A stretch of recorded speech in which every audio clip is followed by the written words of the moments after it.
E aí, gente, tudo bem? Sejam bem-vindos a mais um vídeo do Parabólica. Eu sou o Pedro Renó, professor aqui do Parabólica, e bem-vindos a mais um vídeo. Hoje a gente vai falar sobre inflação. É o dragão, é o fantasma da inflação. Então já se inscreve no canal que a gente vai passar de forma bem didática para você entender. Vai ajudar você também em vestibulares, fazer uma redação de repente, mas entender o que é inflação, qual que é esse momento, inclusive para entender o momento atual do Brasil e também com exemplos da história do Brasil. Então já se inscreve no canal se ainda não for inscrito e curte esse vídeo porque você ajuda demais o canal a crescer. Tem história do Brasil, história geral, tem um monte de coisa aqui, sociologia, filosofia, tem muito conteúdo aqui para vocês. Também não deixe de me seguir nas redes sociais, porque por lá eu sempre adianto os assuntos dos vídeos também. E voltando a fazer live na Twitch, também links na descrição ou no primeiro comentário fixado. Vamos lá então começar. A inflação, primeiro vamos fazer uma definição aqui bem didática para vocês. A inflação é o aumento generalizado de preços de bens de consumo e serviço. Então não é só a compra lá que você faz no supermercado, é também quando você paga por algum serviço. Você está precisando de algum serviço na sua casa, você vai pagar, você tem um aumento da inflação, uma coisa puxa a outra. E ela é medida, principalmente calculada pelo IPCA. Atenção, IPCA, eu tenho minha colinha sempre aqui do lado, que chama Índice de Preços para o Consumidor Amplo, certo? Ela é sempre calculada pelo IPCA. Vou dar um exemplo para vocês de bens de consumo e serviços. Esse mês passado, eu percebi na hora que eu peguei lá o boleto para pagar, por exemplo, o meu aluguel aqui em casa, eu vi que tinha um aumento relativamente significativo. E aí eu falei, poxa, eu vou reclamar, não foi avisado desse aumento, que não sei das quantas. Eu que estava viajando, né? Eu não tinha prestado atenção nos noticiários, que você teria um aumento aí do IPCA. Então, falei com a minha namorada, inclusive, ela falou assim, pega lá o detalhamento lá e vê. Aí tava lá, aumento do IPCA. E aí sim, quer dizer que não aumentou só o meu aluguel, não foi o reajuste do meu aluguel. Foi um reajuste amplo e não só de aluguéis, de preços de produtos aí, de consumo e também de serviços, então aumentou. Então eu falei, então não é um caso especificamente meu. E ela é medida através aí de uma cesta de bens aí de consumo que são escolhidos por técnicos, tá? Que escolhem aí alguns produtos, dando um exemplo para vocês na questão de bens de consumo. Escolhem alguns produtos aí que tem bastante demanda, que são bem utilizados aí, carne, ovos, os legumes. Você sempre vê jornais que falam assim, o preço da cenoura aumentou, da batata sofreu um reajuste e tal. E aí é escolhida uma cesta de produtos e faz-se uma comparação com os meses anteriores, tá? Então você faz uma comparação com os meses anteriores para ver se houve um aumento, então é constatado o índice inflacionário. Essa inflação ela pode ser medida diariamente, mas o mais comum é ser medida mensalmente ou até mesmo anualmente, né? Então a gente vê lá a inflação, a gente vê muito esse termo sendo utilizado em jornais, a inflação acumulada nos 12 meses, nos últimos 12 meses, tá bom? Quando você tem uma inflação muito elevada, a moeda, ela se mostra uma moeda frágil, uma moeda desvalorizada, porque você pode ter muito dinheiro, mas esse dinheiro não consegue comprar muita coisa, porque os preços dos produtos e bens e serviços são elevados. Então a nossa moeda acaba se mostra desvalorizada. Daí está uma boa perspectiva para mostrar para vocês. Inflação não é necessariamente quando a gente fala assim uma desvalorização da moeda. A desvalorização da moeda ela pode ser um resultado do aumento de preços da inflação, entendeu? Que mostra que a sua moeda é desvalorizada. Enquanto você tem índices exorbitantes dessa inflação, a gente vai chamar de hiperinflação. Um exemplo disso foi quando eu era criança, anos 80, por exemplo, o governo Sarney era o que a gente chamava de hiperinflação. É aquele período onde o aumento de preços era rapidamente. Não tem aquela história, a gente conhece historicamente no Brasil, os casos que você ia no supermercado, pegava um produto na prateleira e quando você chegava no caixa, a chance dele ter aumentado já era grande. Período lá que o governo tentou mudar a moeda para tentar resolver, a moeda brasileira era cruzeiro, foi de cruzeiro para cruzado, depois de cruzado para cruzado novo, certo? Depois entrou o governo Collor, foi de cruzado para cruzeiro, cruzeiro real, depois já com Itamar. e por aí vai. Tentou se mudar a moeda porque a inflação estava muito alta, vamos tentar cortar os zeros para tentar valorizar a moeda. Nada disso deu certo. É impressionante. Se você foi da mesma época que eu, quando criança, da minha época nós somos todos da mesma época aqui, estamos todos vivos, né? Mas se você era uma criança ou pelo menos um adolescente, sei lá, você tem uma memória sobre o período, e eu tenho uma boa memória, e também porque eu estudo história, né? Você vai lembrar o quanto que era difícil você chegar com 500 mil cruzados novos na padaria e comprar 5 pães. Era um negócio absurdo, porque era muito alto o preço. Esse período a gente vai chamar de hiperinflação. Esse período é o período que o Brasil estava em crise econômica pesada, dívida alta junto ao FMI, pós-ditadura militar, acúmulo de dívidas externas que vinha desde a República Populista, que vem desde Juscelino Kubitschek, passando pelo milagre brasileiro que mais endividou o Brasil em 1971, 72, 73, por ali no governo Médici. Então, como que você vai resolver esse problema? Chegou nos anos 80... eu já até relatei, só se falava em hiperinflação, você tinha uma dívida externa muito alta, tinha até música infantil que fazia crítica ao governo naquele período, do governo Sarney. Para vocês terem noção, eu não posso colocar a música aqui, tinha uma música do Trem da Alegria nos anos 80, de Juninho Bill cantando "Eu sou o fera, fera neném, se eu for presidente você vai se dar bem". E no final ele falava assim: "Presidente, pague logo a dívida, que senão vai sobrar pra gente". Ele era uma criança, assim como eu era uma criança também. Vai ter que pagar a dívida, resolver a inflação. Então esse era o período. Esse é o período de hiperinflação, né? Quando a inflação ela é exorbitante, a gente chama de hiperinflação. E quando você tem queda no preço, começa a cair o preço, enfim, você consegue cair o preço dos produtos, a gente vai chamar de deflação. Então é o contrário, não sobe mais, agora passa a descer. Deflação. E o que pode causar essa inflação? Tem alguns aí especialistas que vão falar que existem o que causa, você pode causar a pequeno prazo ou a longo prazo, médio e longo prazo. Vamos passar aqui os principais pontos que causam a inflação. Aumento da demanda. O primeiro aí que a gente fala é o aumento da demanda. Quando aumenta a demanda sobre determinados produtos e esses produtos eles acabam não tendo, você tem baixa produção. Ele não está esperando esse aumento da demanda. Então aumentou o preço, aumentou a demanda por um determinado produto, mas não tem muita gente querendo esse produto. Não tem muita, quer dizer, tem muita gente querendo esse produto, mas você não tem muita produção desse produto. Aí aumenta o preço, é a famosa demanda, né? Oferta e procura. Muita gente querendo um determinado produto, mas, por exemplo, vou dar um exemplo. Suponhamos aí que o Brasil vive um período de seca. E aí a produção, por exemplo, do tomate, lembra da crise do tomate quando a gente teve? Ficou escassa, porque está seco, então assim a gente não consegue produzir tanto tomate, você não consegue plantar muito tomate, mas a população come muito tomate. Isso vai aumentando a demanda, a população quer tomate, só que você tem menos tomate, aumenta o preço do produto. Você quer pagar? Então você vai pagar mais caro por isso. Esse é um ponto, estou dando um exemplo básico para vocês. Existem outras formas também, quando aumentam também o custo de produção do determinado produto. Aí isso depende do mercado internacional, isso depende do que vem de fora, de matéria-prima, se aumentou matéria-prima, se está em escassez matéria-prima. Aumento do custo da produção de algum produto ou também de bens de serviço. Então aumentou o custo. Então quando aumenta o custo da produção de determinado produto, o preço desse produto também aumenta, porque se aumentou o custo da produção para fazer ele. Então as empresas que produzem tal produto, elas querem lucrar, querem continuar lucrando. Então elas aumentam o preço para poder abater no custo da produção, certo? E uma outra forma também já conhecida aqui pelo Brasil, historicamente, é o aumento da produção de papel moeda, emitido, por exemplo, atualmente pelo Banco Central.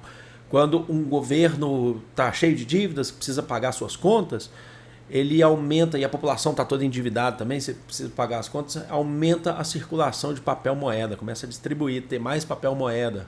O banco emite mais papel, o governo emite mais papel moeda no país para poder pagar as contas, para solucionar mazelas econômicas, né, que foram acumuladas aí ao longo do tempo. Mas por que isso é um problema e isso aumenta a inflação? Porque você teoricamente, você está aumentando o poder de consumo das pessoas, porque você está dando mais dinheiro, você está emitindo mais papel moeda, só que a produção, a demanda ainda continua, a produção, os bens de consumo continuam baixos. Você não aumentou. Para você ter um equilíbrio, você teria que aumentar a produção e aumentar o papel moeda. Mas isso não acontece sempre.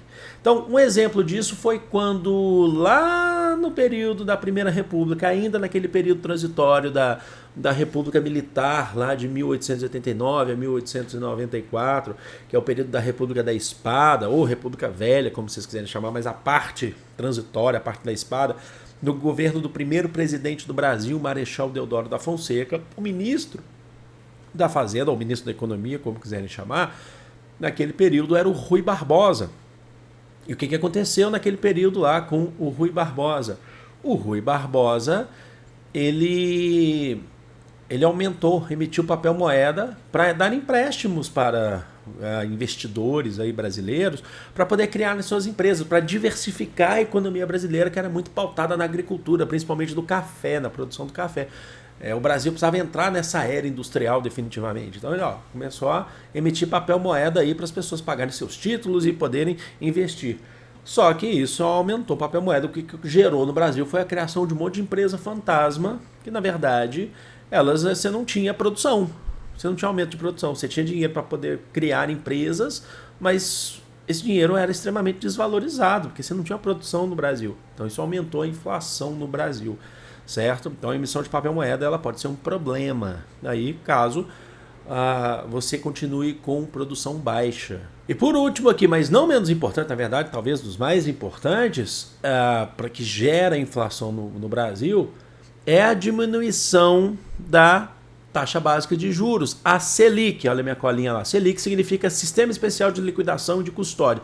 É a taxa básica de juros do Brasil. Não é a única taxa que existe no Brasil de juros, mas é a básica de juros. Vocês devem ter ouvido falar por aí. Selic, taxa básica de juros. É juros de tudo, basicamente. Quando o governo, ela é reduzida pelo Banco Central ou aumentada pelo Banco Central. Às vezes você tem uma taxa básica de juros reduzida.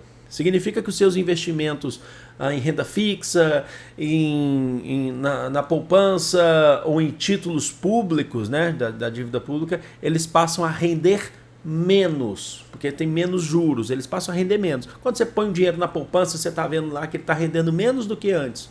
É porque a Selic pode estar baixa nesse processo, nesse período. Então você baixa os juros, Isso acarreta lá na frente, isso mais a longo prazo, inflação. Isso vai ter uma consequência a longo prazo, porque agora você está pagando menos no produto,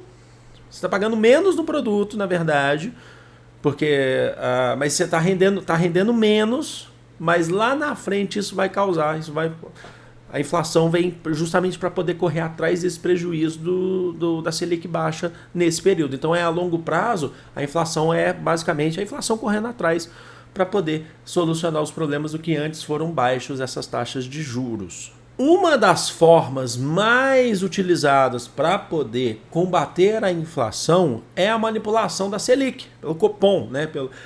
pelo Banco Central, vamos entender assim, que é a taxa básica de juros, a manipulação da Selic pelo Banco Central. Como assim? Aumento ou diminuição? Principalmente quando a gente fala de aumento da Selic. A Selic começa a aumentar, é justamente aumentar a taxa básica de juros. O seu investimento acaba tendo mais, né, dentro da sua poupança, né, dívida pública, tudo. Mas quando se aumenta a alta taxa de juros, as pessoas perdem um pouco aí o poder de consumo, porque o juros está alto, passam a perder o poder de consumo. E perdendo o poder de consumo, olha só, diminui a demanda por produtos e bens e serviços. Isso diminui a demanda, você tem menos dinheiro, as coisas estão mais caras, né? Alta taxa de juros. Então isso diminui a demanda, a sua busca por produtos e bens de serviço. E aí é uma forma que o governo tem de fazer para poder tentar controlar. Assim, se eles tentam fazer um processo de deflação, que é reduzir o preço. Não precisa estar tão mais alto porque a demanda diminuiu. Compreenderam? A demanda diminuiu. Vou dar um exemplo disso também na história, que é um exemplo triste, que foi uma outra medida adotada para poder reduzir o consumo, não necessariamente pela Selic, mas que foi reduzir o consumo no Brasil, que foi lá em 1992, se vocês lembrarem bem disso também. Eu estou falando sempre de coisas aí na história, porque é legal, porque a gente é um canal de história também, né? Que é o seguinte, que foi quando o governo Collor, naquele processo de hiperinflação, índices altíssimos de inflação, chegando à hiperinflação, você tinha propagandas na TV que falavam, mostravam o símbolo da inflação, que é o dragão inflado, soltando fogo, né? Era um dragão chamado inflação, né? Que dizia. E aí o que o governo fez? Ele falou assim, ó, o povo tem que reduzir a demanda. Fazer com que as pessoas consumam menos para poder equilibrar a produção. E assim o preço do produto diminui. O que eles fizeram? O que o governo fez? Foi anunciado lá pela ministra da Fazenda, a Zélia Cardoso de Mello, naquele processo, o confisco. Vocês lembram do confisco lá de 100 cruzados novos? Foi anunciado o confisco pela Zélia Cardoso de Mello. 100 não, 50, né? 50 cruzados, 50 mil cruzados novos, se eu não me engano. De que se você tivesse aí tudo que você tivesse na sua conta corrente ou poupança, além de 50 mil cruzados novos, se eu não me engano eram cruzados novos. Pode me corrigir aí, que você só contribui com o vídeo. Acho muito bacana essa nossa ajuda. Tudo que tivesse além desses 50 mil, você ficaria retido pelo Banco Central. O governo reteria para justamente fazer você não consumir, para poder equilibrar essa questão da oferta e da procura, da demanda, né? A oferta e demanda. O que aconteceu foi que o povo passou a não ter dinheiro para nada. Você sabe da história, né? Aumento do índice de suicídios no Brasil, desemprego, porque as empresas falaram assim, poxa, o povo lá não tem como consumir. No Brasil, as empresas estrangeiras, por exemplo, que o Collor falava que ia trazer para o Brasil, as empresas começaram a fechar as portas e ir embora do Brasil. O povo não tem dinheiro para consumir, porque o governo confiscou as contas de todo mundo. Isso gerou aí um famoso... Já que a gente está falando lá de 1992, vou usar uma palavra daquele tempo. Um famoso cambalacho, né? Naquele período. Triste pra caramba, na verdade, né? A gente fica rindo aqui, mas triste pra caramba. Bom, só para explicar para vocês, hoje, né? Eu tô gravando esse vídeo em maio de 2022, a Selic tá alta, tá? A taxa alta, tá? A taxa básica de juros, ela tá em 12,75, o governo tá tentando equilibrar para reduzir a inflação, então a Selic tá alta. Eu tava lendo aí reportagens que especialistas falam que no ano aí ela pode chegar a mais de 13%. É um índice extremamente alto, porque ela há 6 anos atrás ela estava bem mais baixa do que isso. E agora ela está alta, a taxa básica de juros está bem alta no Brasil, para tentar equilibrar. Mas você fala assim, mas eu estou vendo, a taxa está alta. Mas por que o preço dos produtos não está baixando? Porque isso é uma medida adotada pelo governo. Aí eu estava lendo também sobre especialistas, economistas, para poder ver o que está acontecendo. Muitos deles, tá? Estou pegando aqui as informações que eu peguei, falam que o Brasil, além de conflitos internacionais, como por exemplo a Ucrânia, o que está acontecendo, tudo, o Brasil está vivendo um período extremamente instável politicamente, o que não atrai investimentos. Isso não atrai investimentos estrangeiros, sabe? Então, a produção continua baixa no produto brasileiro. Isso não atrai interesses econômicos ao Brasil por você ter um governo extremamente instável. É por isso que muitas vezes você vê, por exemplo, no jornal alguma declaração do presidente, alguma coisa assim, é uma declaração extremamente controversa, aí você tem isso no mundo inteiro, tá? Não é só no Brasil. Você tem índices, a economia mexe. Você fala, por que mexe? Porque o pessoal fala, esse lugar aqui não é um lugar muito bom para investir. Olha só o governante, o que está acontecendo ali. Então, a gente já fica com medo, é instável, tá bom? Só alguns exemplos para vocês, entre outros aí, eu quero que vocês deixem a contribuição de vocês, sempre com muita educação. Eu trouxe aqui de maneira bem didática, deu um trabalhão fazer isso, as pesquisas, links todos que eu utilizo eu deixo aqui na descrição para vocês, tá? As referências aqui bibliográficas ou insights que eu utilizo, tudo na descrição, sempre que eu puder deixar, eu deixo aqui para vocês poderem também aprofundar mais aí. Eu vou ficando por aqui, eu amo vocês, é de todo o coração do mundo, grande beijo. Fui!